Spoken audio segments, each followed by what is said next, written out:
आज एक और टॉपिक हम स्टार्ट करेंगे, क्लास मैट्रिक्स से रिलेटेड है, चैप्टर 4 का है, लास्ट टॉपिक है हमारे पास, डिसऑर्डर्स ऑफ स्केलेटन सिस्टम।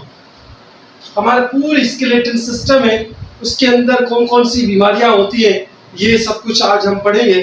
ठीक है, अब देखो, first affected by the calcium deficiency on bone, के इंसान की बॉडी के अंदर कैल्शियम की वजह से कौन सी बीमारी या किस तरीके से बीमारी या हमारी हड्डियों की जो कंडीशन है वो किस तरीके से होती है। ठीक है, अब देखो, अगर देखा जाए कि हमारी जो बोन है वो किसकी वजह से हार्ड बनती है, कि deposition of calcium phosphate is known as calcification.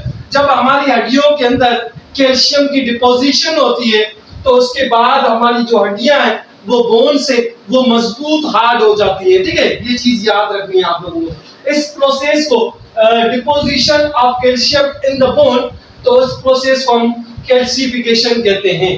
ठीक है, अब आते हैं कि deficiency of calcium occur in blood और बॉडी के अंदर, अगर हमारी बॉडी के अंदर या ब्लड के अंदर या बोन्स के अंदर जो कैल्शियम की कमी हो जाती है तो उसकी वजह से बोन्स के अंदर कौन कौन सी कंडीशंस चेंज होती है। जैसे अगर deficiency of calcium is called hypocalcaemia कहते हैं।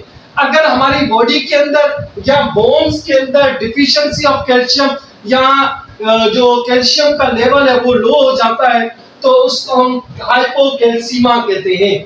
ठीक है, और इसको also known as calcium deficiency disease भी कहेंगे।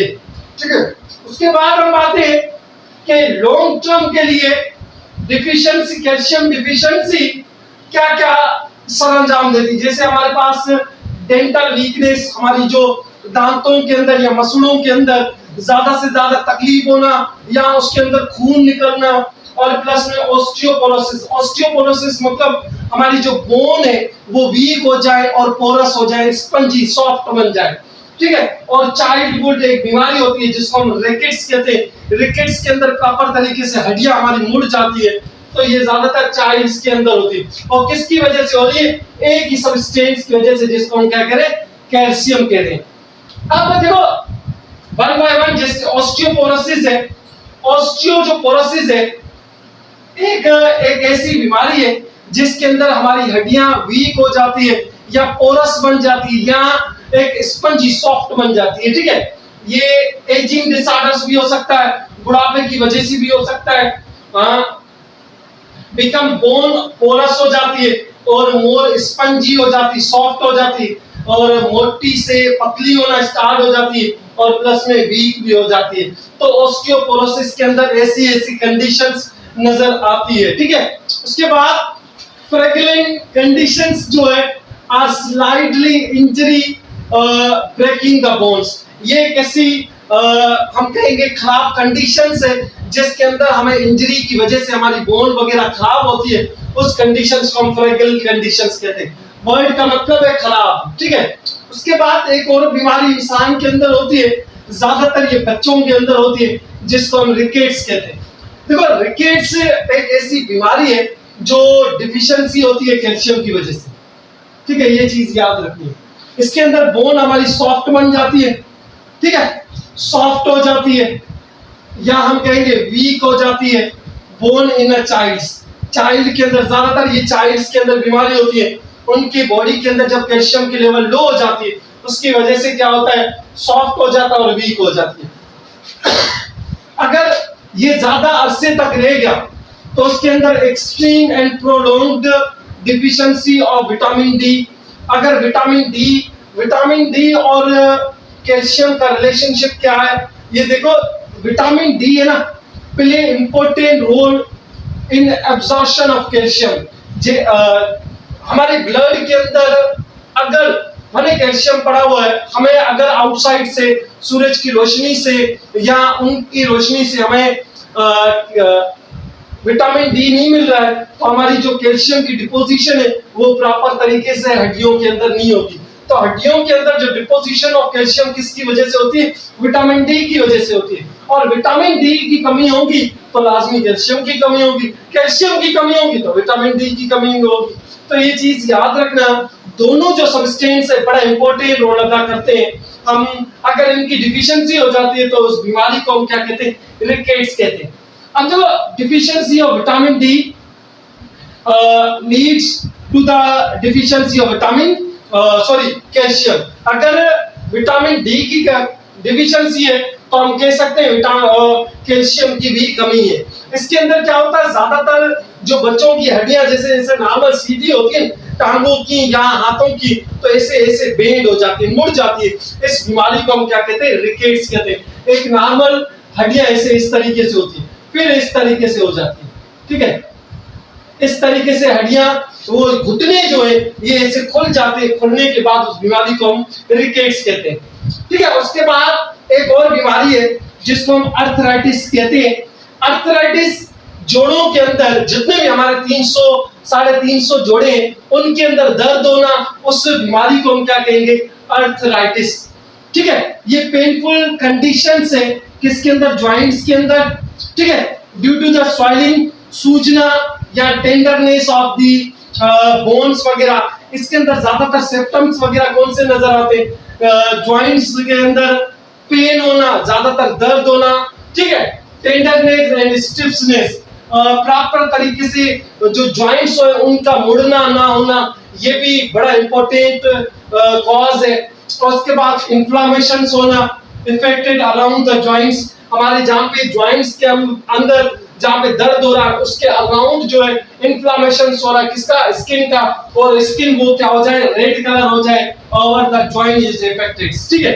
उससे क्या होगा? हम रोजमर्रा के जो जिंदगी के काम से वो प्रॉपर तरीके से नहीं कर सकते। जैसे आप लोग देखोगे ड्रेसिंग है या किसी चढ़ना उतरना या चलना, ये सब कुछ रोजमर्रा की जिंदगी के अंदर है, ये कभी भी इस बीमारी के अंदर नहीं कर सकते। उठना बैठना ये चीजें सब कुछ इंसान की जिंदगी से रिलेटेड है। अगर हमें अर्थराइटिस जैसी बीमारी है तो ये इन चीजों से, हम सारी चीजों से माजूर हो जाते हैं, ठीक है। जैसे ट्रबल ड्रेसिंग वगैरह पहनना करना, उसके लिए भी क्लाइंबिंग्स या क्रैपिंग्स वगैरह, बेंडिंग ओवर द स्क्वाट्स या लिम्बिंग स्टेट्स वगैरह, ये चीजें इंसान की बॉडी से सब रिलेटेड है कि रोजमर्रा की जिंदगी के अंदर जो भी इंसान काम करता है फिर उनसे प्रॉपर तरीके से माजूर हो जाता है। उसके बाद आते हैं ऑस्टियोआर्थराइटिस। अब इसके टाइप से कुछ हमारे पास कॉमन टाइप्स है कि किसकी वजह से आर्थराइटिस होती है।